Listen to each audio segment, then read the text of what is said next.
Bonjour, bonjour. Ah, réveil, c'est 7 h du matin. Voilà, bien dormi. Mieux que les 2 dernières nuits. Donc ça fait du bien, ça a plu une grande partie de la nuit. Hier soir aussi, ça a bien plu. Bon, on a pu quand même profiter un peu du feu. En revenant dans la tente de temps en temps, en ressortant. Parce que ça pleuvait, on a profité d'une accalmie pour faire à manger à l'extérieur. Le couscous avec le poivron, et puis c'est tout. C'était très simple hier soir, et un paquet de gâteaux. Et puis après, bah, ça a repris la pluie, puis finalement ça s'est arrêté. On a pu profiter un peu du feu, se réchauffer au bord du feu. Alors ouais, les températures sont assez fraîches encore la nuit, même si on est en short t-shirt la journée. La nuit, ça fait ouais, 5-6 degrés cette nuit, 5-6 degrés. Donc ouais, un petit peu frais cette nuit hein, quand même. Mais ça va, on est équipé, hein. On est équipé pour. Donc nous sommes le lundi 3 février. Voilà, on est en train de se préparer tout doucement là. On va petit déjeuner, puis on va partir assez tôt ce matin pour atteindre, comme j'ai dit, la ville d'Elbasan et aller à l'hôtel pour voyageurs, là, l'hôtel Backpackers. Et on restera 2 nuits là-bas. Donc j'ai hâte d'arriver là-bas parce que ça a l'air d'être un super endroit, le Backpackers là. Ouais, ça a l'air super ouais, pour les voyageurs quoi. Donc voilà. Bon, allez, préparation. Et puis je vous retrouve après.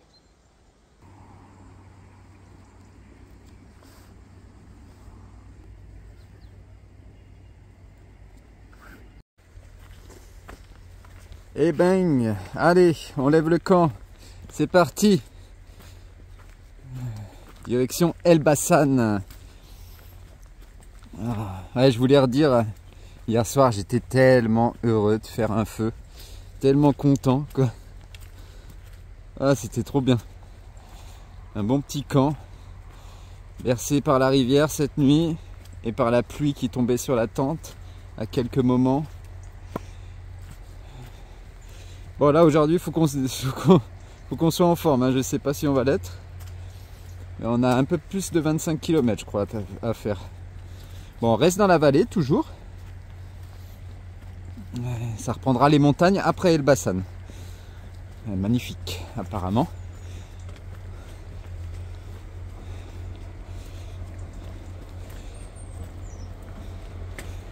Allez, on va déjà rejoindre le village.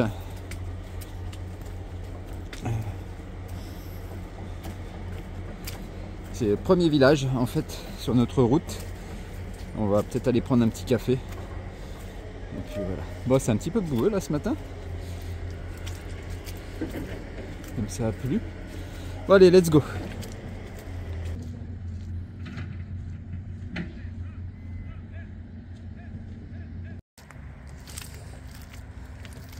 Alors, regardez les chemins depuis ce matin là. Comme je dis, ça a bien plu cette nuit. On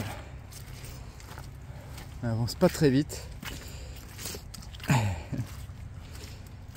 que bah là ça remonte, là ça va quand ça monte, mais quand ça descend ça glisse. Il y avait une bonne descente juste avant là, c'était un peu galère. Et ouais, c'est pareil, ces chaussures elles pèsent.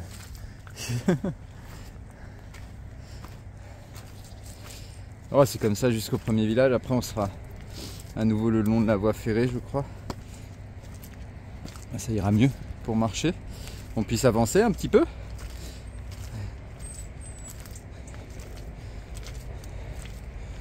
Ah ouais, c'est chiant, ils font des travaux au bord de la grande rivière en fait là-bas. Il y a toutes les grues qui passent sur ce chemin quoi. Il y a les 4x4 donc il est impraticable quoi. La boue. Ah, ça fait du bien qu'on peut monter sur le bas-côté là comme ça. Bon, on est en train de tout doucement arriver au premier village. Après je crois 1h30 de marche hein, pour faire 1h30 pour faire 2 km. Hein. Mais oh, la galère que c'était. On est en train de sortir du bourbier là tout doucement. Alors regardez les chaussures quoi. Alors, on s'enfonçait à un moment, on s'enfonçait jusqu'aux chevilles quoi dans la boue, donc on n'avance pas très vite comme ça. Il y a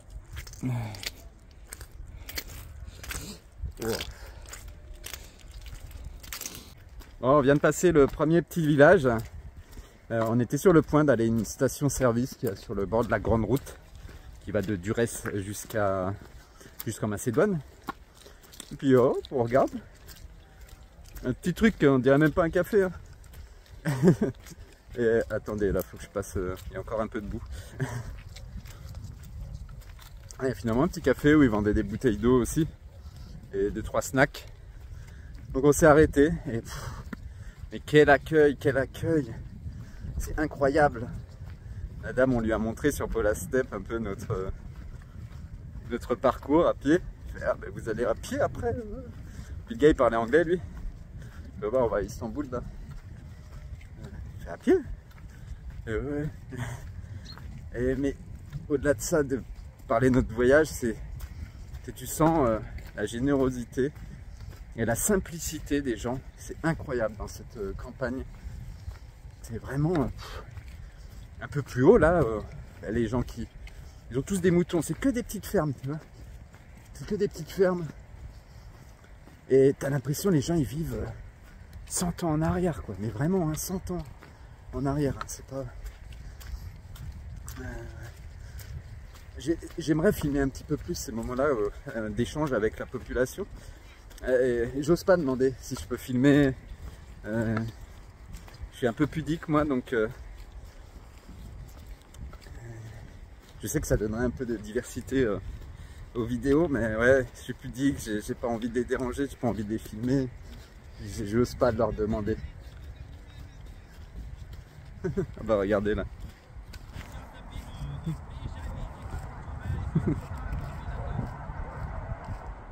Ah, le gars est juste assis là, par là ses moutons. Tranquille. Mais ouais.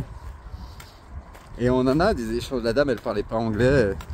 On a pu échanger avec juste en lui montrant le téléphone. Ce qu'on faisait, je lui ai montré une photo du camp hier. Et non. Et oh. Il a compris qu'on venait du chemin où il y a plein de boue. Et oh.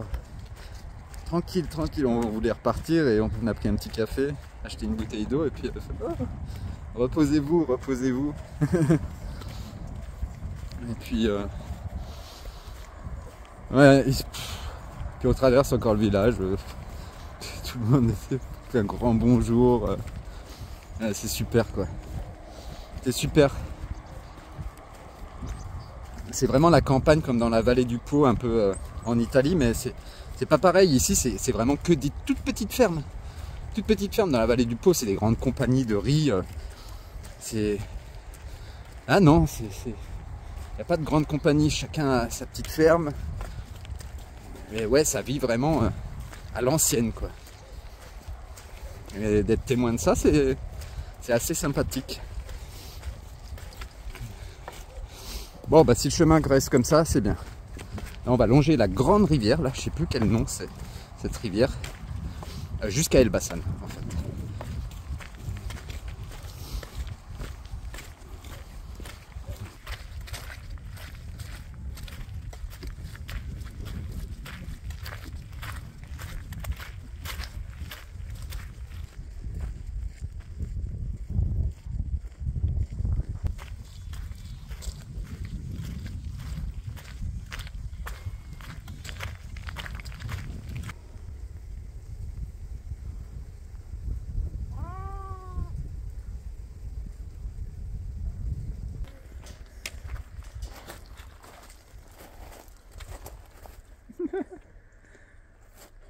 Là, on arrive dans un village. Bah là c'est une résidence en fait. Et il y a des moutons. C'est marrant.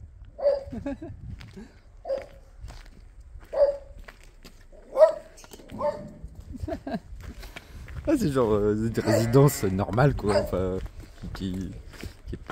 enfin, pour moi, nous, on n'est pas censé avoir des moutons là-dedans. Ils nous ont vu arriver, ils sont venus au portail et ils veulent sortir, je crois. Donc bah là c'est midi. On va faire une pause pour manger. On va se faire des nouilles chinoises ce midi avec des tucs. C'est très très sommaire en ce moment là. Alors, normalement nous, je crois qu'on doit continuer par là-bas. Mais on a vu qu'il y avait un parc là sur... Donc on va aller voir ce que ça donne ce parc. On doit faire sécher la tente aussi.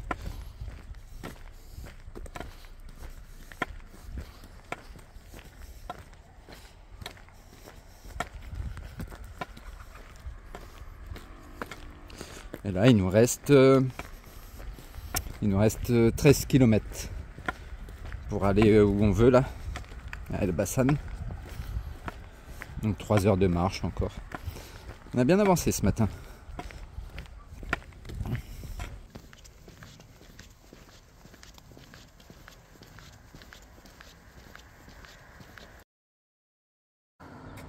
Bon, bah on arrive à Elbasan et voilà, qu'est-ce qu'on retrouve? Première fois qu'on le voit en Albanie, la marque de la voie de Jérusalem. On va traverser le pont qui va nous amener à la ville. Donc bah là j'ai pas trop filmé les dernières heures. On a fait un petit bout de route. Normal en arrivant dans c'est une grosse agglomération quand même, mais ouais, c'est vraiment montagneux. Après c'est entouré de montagnes hein, franchement là.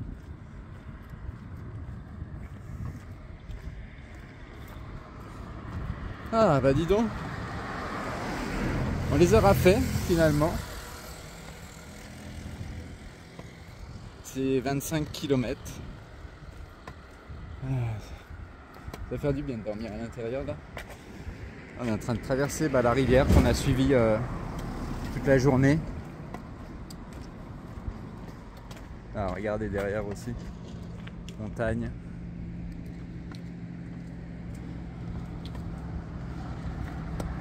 Ça sera pour après-demain ça. Nous on ira direction, je sais plus trop, ouais, je crois que c'est par là, vers la gauche. Yeah. Allez, on rentre dans la ville.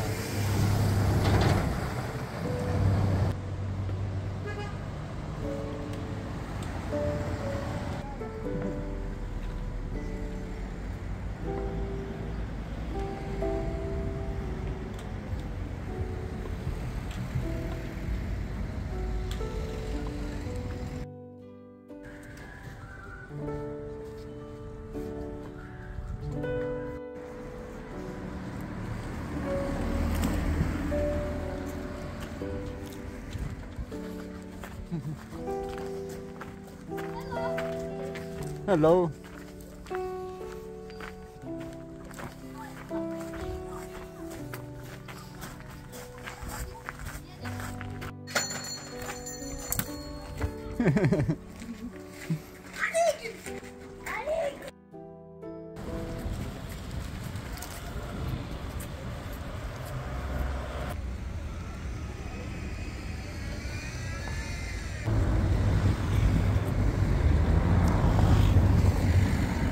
Bon, nous voici au centre d'Elbasan. On va rentrer à l'intérieur des remparts, dans la vieille ville, pour aller découvrir 2-3 choses sur la Via Egnatia. Donc aujourd'hui, ouais, petit jour de repos. C'est visite du centre historique d'Elbasan.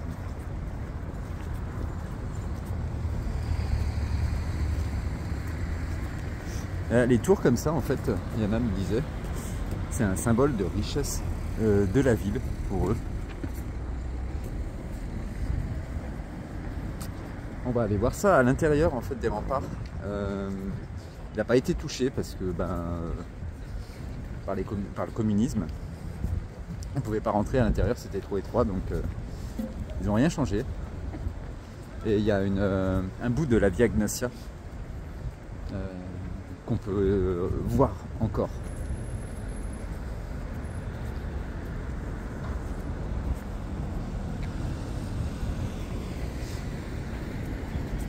Ah ouais, aussi à l'extérieur d'Elbasan, il y a une grosse zone industrielle, héritage du communisme aussi.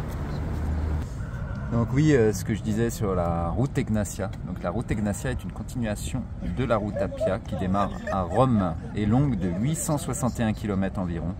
C'est l'une des plus anciennes routes reliant Rome à Constantinople, aujourd'hui Istanbul. Elle s'est ramifiée en deux directions, l'une vers Durrës, donc c'est celle qu'on a pris de Durrës jusqu'à Elbasan, et l'autre vers Apollonia. Elle se réunissait à l'ouest de cette ville où on est. Ensuite, la route a continué jusqu'à Scampis. La route d'Egnatia aurait traversé la ville en venant de Zaranica jusqu'à la porte ouest du Castrum Scampis et en sortant du côté est. Donc la Via Egnatia traversait la ville d'Elbasan où on est en la divisant en deux parties. La population chrétienne vivant au nord et la population musulmane au sud. Yeah. On va aller voir ça.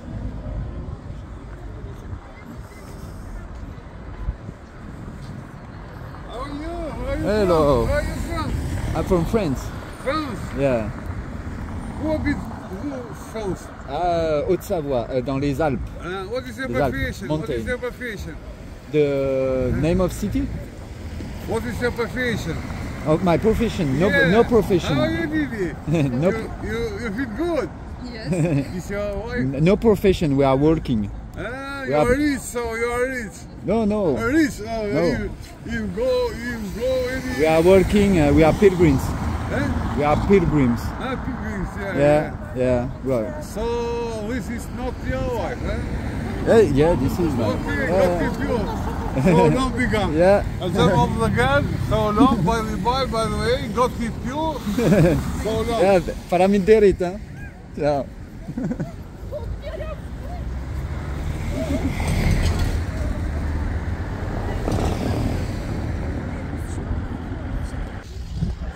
Voilà les gens qui demandent d'où on vient, d'où on vienne. Mais ça arrive tous les jours, 10 fois par jour et c'est super sympa. Ce monsieur avait la croix de Jésus autour du cou. C'est la première fois que je vois ça en Albanie. Sympa. Bon, on continue à longer en fait. En fait, c'est un ancien château ici, là, ce qu'on longe, les remparts. Et on va aller voir donc à l'intérieur la Via Egnatia. Il y a une ancienne mosquée aussi d'un roi, apparemment. Yeah. Ouais, ça fait plaisir de découvrir un peu. Finalement, on ne s'attendait pas trop à tant d'histoire ici. Et puis, et c'est très intéressant de découvrir autre chose que vers chez nous en Italie, là, la Via Francigena ou le chemin de Compostelle en France, ou en Espagne, comme on avait fait, au Portugal. Donc là, on est plus dépaysé. C'est une histoire qu'on connaît un peu moins, l'histoire des Balkans et l'histoire de cette route. Et donc, ouais, ça me motive. Et je disais à Yana, je commence à tomber un peu amoureux de cette Via Egnatia qui vaut le détour. Je pense que j'en ferai une plus longue vidéo, mais elle mérite d'avoir quand même des signes sur la route pour savoir où s'orienter. Il y a beaucoup de gens qui la font au printemps et en automne, mais c'est beaucoup d'Allemands, de Hollandais. Ouais. Voilà. Ah oui, on a trouvé hier soir là. Donc c'est le guide de la Via Egnatia, le guide. Et c'est des passionnés qui ont fait ce livre. Franchement, voilà, on n'avait plus de guide à partir d'Elbasan. On a trouvé notre guide en allant à l'hôtel, à l'hostel pour backpackers. Donc ouais, j'adore cet endroit là où on est.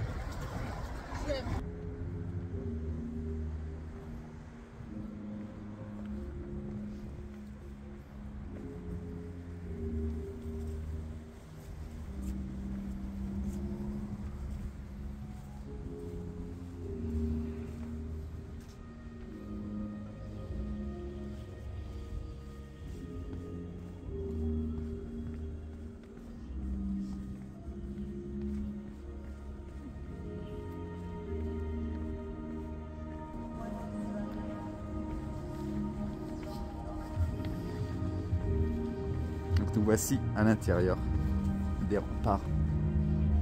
Hop, je retourne.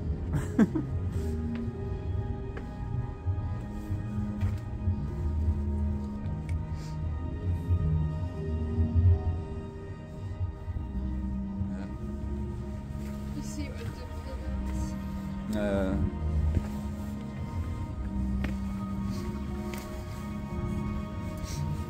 Oh.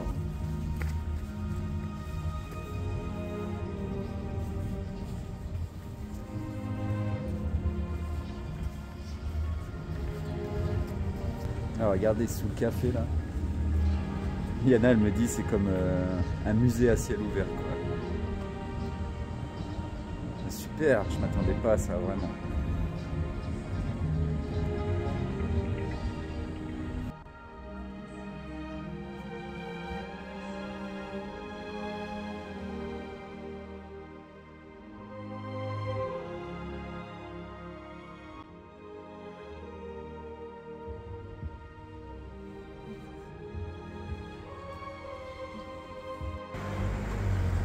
Voilà, nous sommes sur la Via Egnatia. Donc qui partageait la ville de Scampi, anciennement Elbasan, en deux. Donc on va la longer. Mais ouais, comme je disais dans une vidéo, c'est fou de marcher. Quand on était vers le pont romain, qu'on marchait sur la Via Egnatia, là, après Pékin, de marcher sur une voie qui a plus de 2000 ans, 2200 ans d'existence. Tu sens quelque chose, quoi. Donc là, on se dirige vers une vieille église orthodoxe.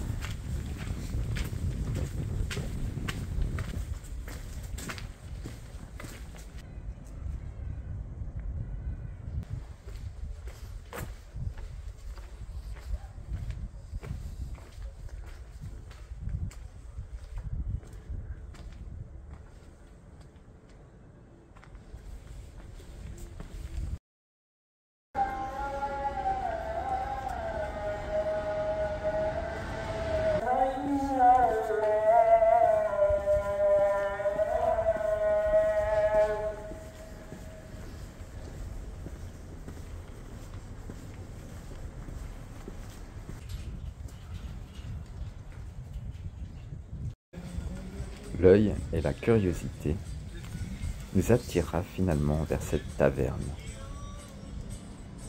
Et nous étions loin de nous imaginer la surprise qui nous attendait à l'intérieur.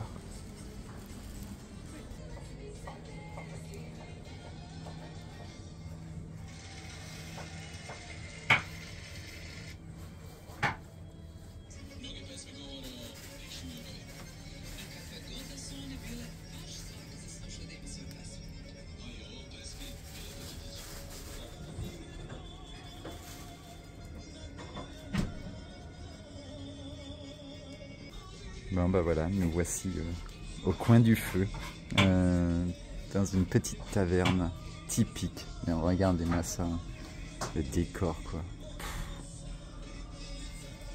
Tellement typique, tellement plein de choses quoi. Et voilà. On va manger, on va goûter la cuisine traditionnelle albanaise ce midi.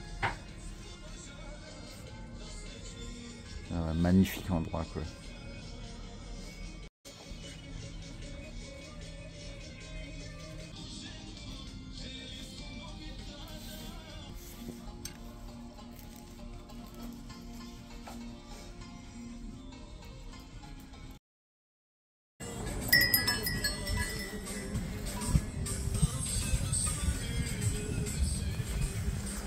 Nous sortons du restaurant, la Taverna Kala à Elbasan. Et qu'est-ce qu'on a bien mangé. Franchement, c'est le premier restaurant en Albanie où ouais, c'est vraiment là, il nous a conseillé et puis ouais, c'était parfait. C'était parfait. Donc, ce qu'on a mangé, c'est c'est du veau. Dans un premier plat, il y avait du veau avec une sauce, avec genre tomates. Et ouais, tu vois que la viande est cuisinée pendant des heures et des heures. Et dans le deuxième, c'était un peu avec du yaourt, des œufs et puis du veau dans un petit un plat qui va au four.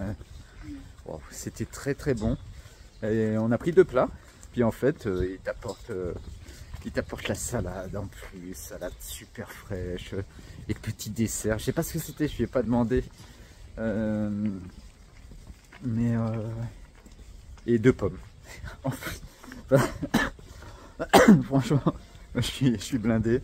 Et waouh. And orange juice.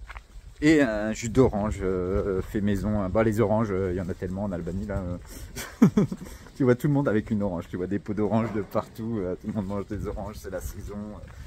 Tout le monde te donne des oranges. Bon, donc voilà. Superbe expérience dans ce petit resto. Et vous avez vu l'ambiance. En plus, il a un petit livre qui te donne à la fin pour laisser un mot. Comme dans les hôtels de pèlerins, un livre d'or. Un livre d'or, on peut laisser un mot, on lisait un peu les commentaires de différents pays, des gens de partout. Et donc on a laissé un petit mot. Et ça fait très longtemps que j'avais pas laissé un petit mot dans un livre d'or. Depuis la Via Francigena, ça fait plaisir. Bon, bah allez, on va continuer la fin de la visite de la vieille ville. Il nous reste peut-être un côté à voir. Et le soleil est de retour.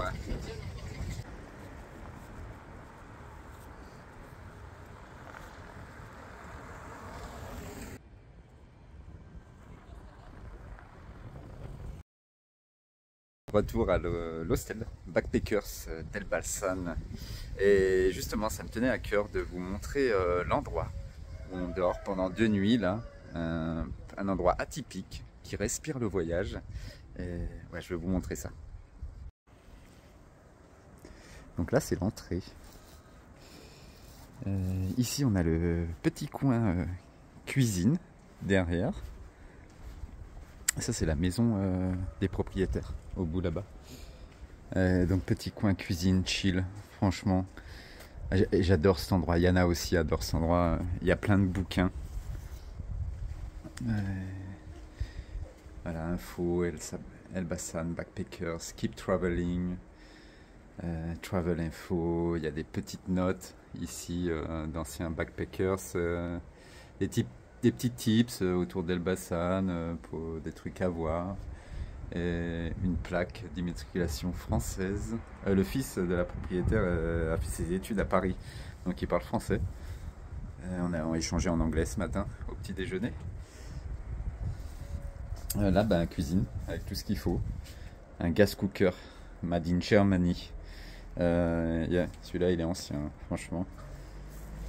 Donc il y a tout ce qu'il faut pour cuisiner. Alors, ça c'est la salle de bain. Et puis le petit coin évier pour la cuisine.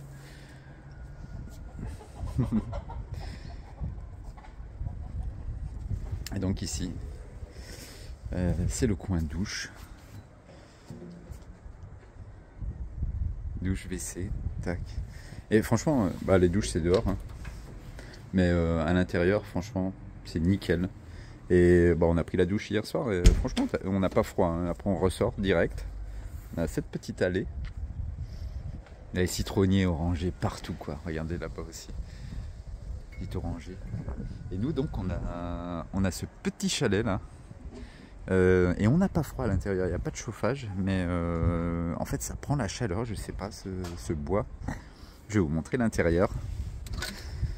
Hop. Et voilà. Notre petit chez nous. Ça, c'est Yana. Elle m'accompagne sur le chemin depuis un moment. Voilà. Ici, Joseph il est resté sur le sac. Je ne l'ai pas décroché. Il n'est pas venu dans le lit avec nous. Donc c'est tout simple. Hein, 2 petites tables de nuit comme ça. C'est très bien fait parce qu'il y a une prise de chaque côté. On peut éteindre la lumière de chaque côté. Comme dans une chambre d'hôtel. Bon, il y a la tente qui sèche là un petit peu. Là. On avait oublié de la faire sécher. Et voilà. Mais le lit est super confortable. On a super bien dormi hier. Et les coussins confortables aussi. Alors, pour info, au niveau du prix, c'est 9 € la nuit avec le petit déjeuner. Attendez, je ressors pour finir la vidéo. Donc 9 € avec le petit déjeuner inclus.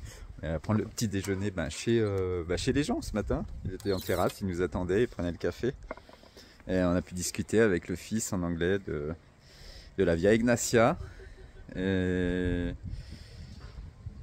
ouais, un peu de nous, de lui. Ah, qui c'est que j'ai là? Regardez, ça c'est le petit chat de... Il est assez collant. Putain, il est en train de me défoncer. Et ouais, le petit déjeuner super bon, des œufs, de la feta, tout fait maison, hein, les œufs du jardin, la confiture de figues du jardin aussi, le fromage elle le fait elle-même et le pain elle le fait elle-même. Donc voilà, tout fait maison, bio. Ah, attendez, il y a le chat. Chut, chut. Et il m'attaque, hein. Il m'attaque. Ouais, donc, et surtout, ici, on a trouvé, parce que là, on se disait, on avait suivi au début, donc on a suivi sur internet, sur le site de la Via Ignacia, les 2 premières étapes, elles sont documentées sur internet. Et après, on s'est mis sur Polar Step. Donc on peut rechercher sur Polar Step des voyages. Donc j'ai tapé Via Ignacia et puis il y avait des gens qui l'ont faite. Donc on a suivi leur parcours pendant une journée et demie jusqu'à Elbasan ici. Et là, qu'est-ce qu'on trouve parmi les livres? Un guide, le bouquin que je vous ai montré tout à l'heure. Je vais vous le remontrer là, tenez. Donc voici le guide de la Via Ignacia. C'est fait par un couple de Hollandais qui sont amoureux des Balkans. C'est eux là, amoureux des Balkans, vraiment. Et un livre mais tellement bien documenté. Il y a mais il y a tous les détails, tout ce qu'il y a à voir. Chaque étape est super bien documentée. Donc c'est la voie de... Le livre fait le chemin de Durrës jusqu'à Thessalonique, en Grèce. Donc Marietta et Holger. Donc Marietta qui a étudié la psychologie, l'anthropologie et le grec moderne. Donc elle est la fondatrice et la directrice de la fondation Via Ignacia, qui existe depuis 2007. Voilà, mais c'est vraiment des gens qui l'ont refait plusieurs fois, cette Via Ignacia. Ils te disent tous les détails, quoi, vraiment tous les détails. Ça, c'est Elbasan, le centre qu'on a visité aujourd'hui, là, ce matin, que je vous ai montré en vidéo. Ouais, donc, magnifique guide. Et ça sent que c'est fait avec le cœur. On avait le guide de la Via Francigena, mais c'est très... comment dire, très école, quoi, très... Là, c'est vraiment, ils te disent tout, au petit coin, là, tu peux aller voir la ferme, faut passer un portail, il y a un chien qui est attaché, le monsieur sera ravi de vous faire à manger, ils te disent les noms des personnes dans les villages, c'est super, donc voilà, on va prendre des photos de tout le guide, on va prendre des photos de tout le guide, jusqu'à Thessalonique, et nous on comptait prendre un autre chemin après Ohrid. Finalement on est en train de tomber amoureux de la Via Ignacia, donc on va sûrement suivre ce tracé jusqu'à Thessalonique. Ça peut changer encore évidemment, mais ouais, c'est magnifique cette Via Ignacia. Comme je disais, elle mérite d'être connue, plus connue même, et ouais, je la conseille vraiment. Pour l'instant, on n'a fait que quelques jours en Albanie, mais waouh, on sent quelque chose, ça. Ouais. Et ici, là, dans ce petit hostel backpackers, on sent le voyage. Il y a ce petit goût à l'aventure, comme on a eu une énorme pause qui avait disparu un petit peu, ça nous manquait, on a eu du mal à se remettre un petit peu dedans. Mais là, petit à petit, avec les rencontres, ouais, des signes, cet endroit magnifique. Les gens sont... C'est des cœurs, quoi. C'est des cœurs en Albanie. On était dans un magasin ce matin, là, de souvenirs. Yana voulait acheter une carte. et la dame, on a discuté pendant 1 heure avec elle. Elle était directrice d'une école et prof. Elle a étudié la littérature albanaise, la langue et tout. Et elle nous a parlé de son pays. J'ai appris beaucoup. C'est très intéressant de l'écouter, vraiment très très intéressant. Yana a vraiment apprécié aussi la rencontre. Ouais, une des plus belles rencontres depuis le début du chemin en Albanie. Parce qu'on a vraiment pu discuter en anglais longuement, donc un peu plus profond, des sujets un peu plus profonds. Et puis, ouais, et c'est elle qui nous avait conseillé le restaurant. Elle nous a conseillé un plat et elle avait dit qu'il le faisait dans ce restaurant, la taverne là, où on est allé. Et, on n'a pas regretté. On est revenu au magasin pour lui dire. Yana, elle voulait racheter une enveloppe. Elle fait oh, bah, finalement, je vais aller acheter une enveloppe. Pour envoyer la carte, on est allé la revoir, on a dit oh, super la nourriture, on a à nouveau parlé et voilà. Bon, bah voilà pour ce jour de repos. On va continuer à se reposer, là c'est 3 heures. Je vais finir le montage d'une vidéo que je mettrai en ligne tout à l'heure. Un petit peu de boulot. Et puis bah, on continue sur la Via Egnatia demain. Et ça monte 1000 mètres de dénivelé positif. Demain, on attaque les montagnes après Elbasan. Ça va être magnifique. Le temps, c'est du soleil. Pendant 2 jours, grand soleil. Un peu froid par contre, ils annoncent 2-3 degrés le matin. Mais voilà, maintenant on a un guide. Il y a tout qui est expliqué. C'est fait avec le cœur, comme j'ai dit. Et on est content. On est heureux d'être sur cette Via Egnatia. T'es contente, Yann? Yeah. Ok, bon, bah allez, je vais vous laisser. Puis bah, je vous dis à demain pour notre entrée dans les plus grosses montagnes en Albanie. Toujours direction Ohrid, en Macédoine du Nord. Et voilà, allez. À ciao ciao.